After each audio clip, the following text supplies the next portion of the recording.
Hey everyone, my name is Tyler Hutek and I'm a software engineer here at Thermotron. Today we're taking a look at Thermotron's innovative 8800 controller and diving into one of its key features, LN2 Cooling. Let's get started.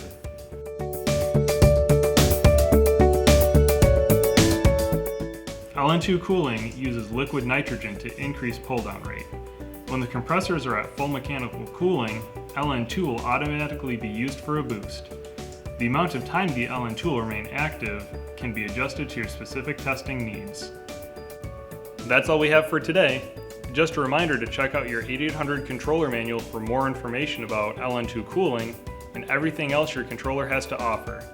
If you have questions, please feel free to contact us at thermotron.com or by calling your local Thermotron sales rep.